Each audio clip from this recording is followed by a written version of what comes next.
Welcome, welcome, welcome. Good morning, good afternoon, good evening, and thank you for joining the 90s podcast hosted by Kevin Thompson, founder and CEO of 90s Capital Group. Today, 'tis the season, ladies and gentlemen. It's tax time. It's that time of year that we all dread. April 15th is approaching. And today, we're going to talk about some tax, not evasion strategies, but tax reducing and mitigation strategies that can help you for future rising taxes if they may come.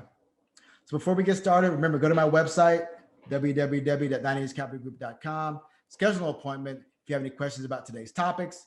And also, don't forget to buy my book on Apple Books, MLB to CFP, book about my experience with the MLB. Talks a little bit about my times in the MLB, how I was a victim of a Ponzi scheme, and things of that sort.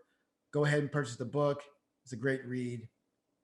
So again, 'tis the season. It's tax time. Let's get it.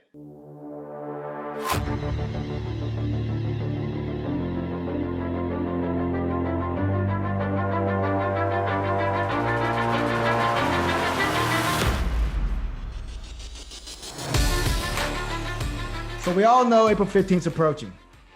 And people are asking, well, Kevin, I paid a big tax bill last year. I want to try to reduce some of those taxes that I paid last year.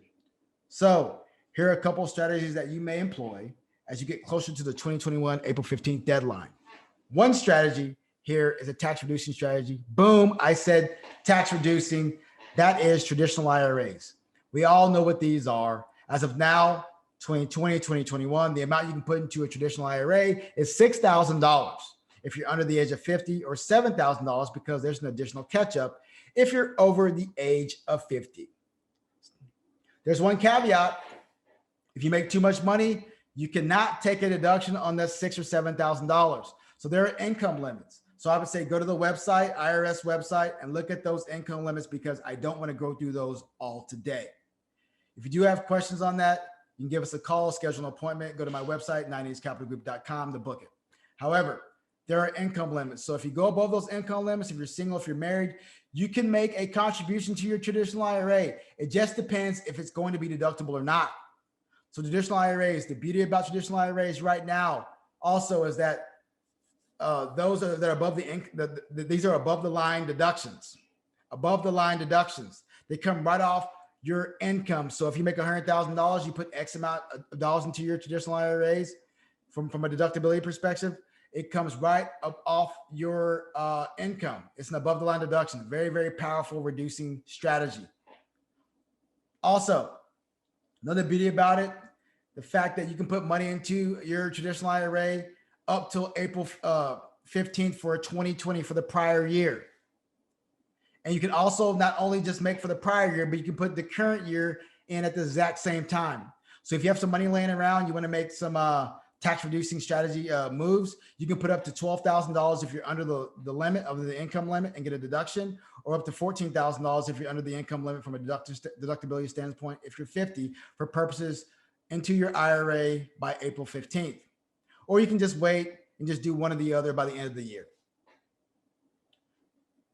I think just doing as much as you possibly can from a deductibility standpoint works and it makes sense. Again, contact your CPA to see what's the best opportunity there for you. Beautiful, beautiful tool. It'll help offset some of your taxes. So traditional IRAs, like I said, another tax reducing strategy. Health savings account. I love HSAs. They're the least talked about strategy, and I don't know why. Well, I think I do know why. But typically, most people can't get into health savings accounts because they're not in a high deductible plan or they have something through their employer. Health savings accounts, very, very powerful tool, most unused tool in people's quivers. I have a health savings account. I definitely enjoy it. What are some of the advantages, you ask? Hey, well, here are some of the advantages. One, for example, most of us live within 5 miles of a Walgreens or a CVS or somewhere that fills prescriptions. Now, the beauty about this is that if you're buying prescriptions and buying qualified expenses in your HSA, those qualify as expenses inside of the HSA. Those are qualified expenses from an HSA. It's a very, very powerful tool. The beauty about an HSA is you can put money into your HSA up to a limit. And I believe it's $3,500. I believe it's $3,500 for a single, $7,000 for a family. And these are above the line deductions as well. Again, I love that term, above the line deductions. Well, it comes right off the top of your income. By the way, guess what else you can do? So let's just say hypothetically, you put $1 in your HSA today. That's an above the line deduction immediately. But guess what else you can do with that dollar? You can go purchase your prescription with that same dollar. So let's just say hypothetically, you put money into your HSA today and you go and have a prescription filled for that same dollar. You can use that HSA and pay for that same prescription and get an above the line deduction for the dollar you put into your HSA. Very, very powerful tool. And I would say if you have questions on this, please contact us. Go to my website, dynastycapitalgroup.com, schedule an appointment. We can walk you through the steps. Another benefit of HSA, let's just say hypothetically, like I just said, you're paying out of pocket for medical needs and expenses. Keep meticulous records of your expenses. I have an app on my phone that I use to pay to keep all of my records and everything like that. But make sure you keep all of your records. Why is that? Well, in the future, as your account grows, as you continue to put money into that account, you can start taking dollars out of that account for said expenses in the future. For example, if you kept expenses for 10 years, you have $15,000, $20,000 worth of expenses, and you have $15,000, $20,000 in your HSA, guess what? You can take all those dollars out of your HSA tax-free up to the qualified expense limit based on your current circumstance. It's a beautiful, beautiful tool. Just make sure you're doing it the right way, because I believe this is the most forgotten piece of the pie in regards to tax planning. And again, it's a great tax reducing strategy, knowing the fact that if you're going to pay for prescriptions anyways, you might as well put the money in the HSA and take it right out if you have the accessibility to do so. So we talked about HSAs. Another strategy, of course, is qualified plans. We all know what qualified plans are: 401ks, 403bs, simple SEPs, things like that are from an employer standpoint. We all know that you have to make those contributions regardless to your qualified plans by the end of the tax year. If you're doing it from a personal perspective, if you're doing it from an employer perspective, you can do profit sharing contributions up to the filing date, whether it be April 15th, unless you're doing extensions out to October 15th. So there's a couple of different opportunities there in regards to using qualified plans, traditional IRAs, HSAs to help offset and reduce some of your tax liability before April 15th. Or if you're filing an extension to October 15th at the end of the year. By the way, you have to make the contribution for the prior year in your HSA and your IRA before April 15th of this year to get the prior year deduction. So tax reducing strategies. Also, we talk about if you're a 1099 employee or an employer or sole proprietor, things like that, there's ways to offset or mitigate some liability having an LLC or an S Corp designation. I am not going to go that deep into that today. If you have questions on that, go to my website, schedule an appointment. We can go a little bit more in depth on that. Also, consult your tax advisor and/or your CPA regarding business structure. Now, this gets a little bit tricky. By the way, like I said before, we're not going to go that deep into this. So please go to my website, consult your tax advisor. There are ways around paying certain taxes and that you're currently paying if you're not using certain designations on your tax form, if you're not using or not taking the money out via different types of distributions on said tax forms. So again, I'm not getting into that. If you're a business owner, small business owner, things like that, contact us. We can walk you through certain strategies, build some, get with your CPA. We can work with your CPA and build those things out moving forward. So again, I'm not going to get that deep into that today because that's a whole section in itself. Now we talked about tax reducing strategies. Now we're going to talk about tax mitigating strategies. Boom, I said tax mitigation. Tax mitigation is not tax evasion. Tax evasion is illegal. Tax mitigation and tax reducing are not. So tax mitigation strategies, for example, I need some water. So maybe doing simple Roth IRAs. Now you're saying, well, Kevin, how's that a tax mitigation strategy? I'm paying taxes today and not paying them in the future. Exactly. We're mitigating our future tax liability by paying taxes today, just in case taxes move higher. We're mitigating our taxes by never having to pay taxes again on those same dollars. The beauty about the Roth IRA, I can put $1 in there today and that dollar goes to $50 million. I won't have to pay future taxes on those $50 million if I use the account correctly. So again, if you make too much money, you're not going to be able to put money towards your Roth IRA, or can you? There are provisions that allow you to put money into a Roth IRA, like I mentioned before. From a traditional IRA perspective, if you make too much money, you can't take a deduction on those dollars, but you can still put money into a traditional IRA from a non-deductible standpoint. What does that mean? That means you can immediately convert those non-deductible dollars into a traditional to a Roth IRA, which theoretically becomes a backdoor Roth strategy. So you can put money into your Roth IRA every single year. It doesn't matter how much income you have. You just have to put that money towards your traditional IRA first from a non-deductible standpoint, and then do immediate conversion to a Roth in the form of a backdoor Roth strategy. Have questions on that, go to the website. We can definitely walk you through it. So I mentioned backdoor Roth strategies, very, very powerful tool. If you have questions on that, like I said, go to my website. We can have a conversation about it.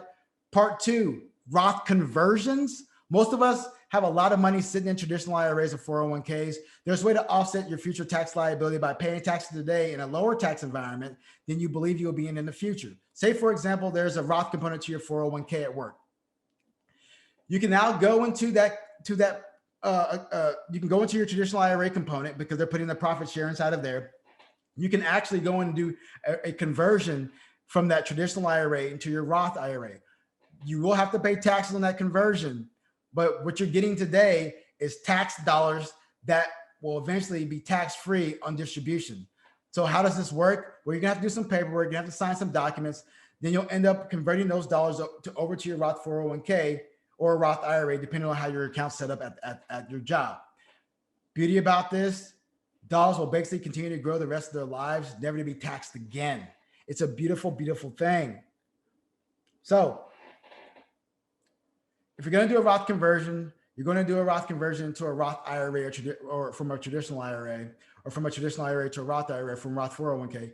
We favor paying those taxes out of pocket. Now, again, contact your CPA on the taxes and what's going to go on there. Contact your tax advisor. But the numbers state that paying those taxes out of pocket generally equates to a better after-tax dollar amount in your Roth IRA at a future date.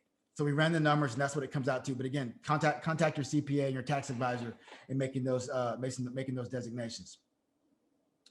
So backdoor Roth strategies, very powerful tool. Roth conversions, very powerful tool. The other one I mentioned before, Roth 401ks. Again, if you feel taxes are going higher in the future, there's nothing wrong with diversifying your tax bucket. Tax mitigation, putting money towards traditional IRAs, or tax reduction, putting money towards your traditional IRAs to get tax reduction today, put some money towards a Roth 401k and from a tax mitigation strategy, get some tax free money in that bucket in the future. Having multiple tax strategies in a qualified plan gives you the best bang for your buck in regards to playing the tax game, whether taxes go up, whether taxes stay the same. You'll have multiple buckets to pull from a tax perspective. So you'll have the ability to say, oh, taxes are higher, I want to take money from my Roth. Or taxes are lower, I'm going to take money from my traditional 401k or IRA.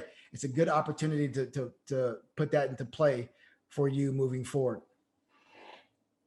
Another one that's not really talked about much is permanent life insurance. Most people don't think about this, but permanent life insurance is actually a good bucket from a tax mitigation strategy. Permanent life insurance is a way to get tax-free benefit later in life with a death benefit over the top. It's also a beautiful tool because it allows you to get some tax-free, tax-deferred growth and tax-free provisions inside of the retirement bucket. Now, it's not for everybody. I have to admit that. It's not for everybody. Most people just need term, but permanent life insurance is a definite bucket on your balance sheet if you can maintain it. If you can have a conversation with myself or some advisors out there that can help you understand the ability and all its flexibilities to have a conversation around how it can affect and impact your balance sheet from a tax-free benefit perspective for retirement, please do so. Go to my website. I can walk you through some of the flexibility and benefits of that. So we mentioned HSAs before. HSA is a tax reducing and a tax mitigation strategy, like I mentioned. If you want to not pay taxes on some dollars, put monies towards your HSAs. Have qualified contributions, qualified expenses inside of your HSA. Perfect above the line deductions. You'll be able to take out those dollars that are qualified expenses out of your HSA tax-free. Beautiful tool, guys. I'm giving you some knowledge here today. I'm hitting the knowledge hard today, guys. And of course, investments in triple tax exempt municipal bonds, things of that nature. Those are ways to get around the tax code in regards to having to pay taxes on certain dollars in the current environment. Now, we all know what's going to happen in the municipal bond space. In the current municipal bond space, there's been a lot of fund flows, a lot of cash going into those environments. Why? Because of the fear of rising taxes. People are fearing that taxes are going to go up. So municipal bonds have been actually getting a lot of fund flows, a lot of cash flows, a lot of flows into that world. So tax exempt municipal bonds have been in favor right now. However, what you get in tax exempt municipal bonds, which is tax-free distributions, tax-free growth, tax-free things of that nature, you lose in regards to additional growth, like you get in certain growth stocks, right? Be very, very aware. You're giving up some growth in regards to the tax-free distributions inside of that account. Of course, we like to have that quote unquote, not just as a diversifier, but as an asset class inside of your portfolio. If you're a high net worth individual, having some municipal bonds, some tax-free municipal bonds inside of your portfolio helps offset your tax liability. And we like putting that in your portfolio just as a fixed income component, as well as permanent life insurance, as well as other investment strategies. So today we talked about HSAs, we talked about IRAs, we talked about conversions. Thank you guys for joining the 980s podcast. I hope this has been a very valuable use of your time. Today, again, like I mentioned before, we talked about tax reducing strategies. We talked about tax mitigation strategies, not to be confused with tax evasion. That's not what we're here to talk about, because we're not doing anything illegal here.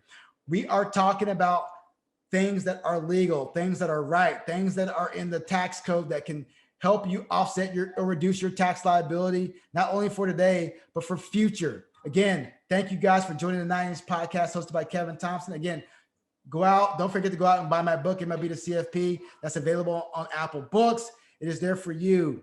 It is there for you to get a little bit of insight about your financial advisor, your financial planner, and the host of the 980s podcast. Also, last thing, those in Texas, please be safe.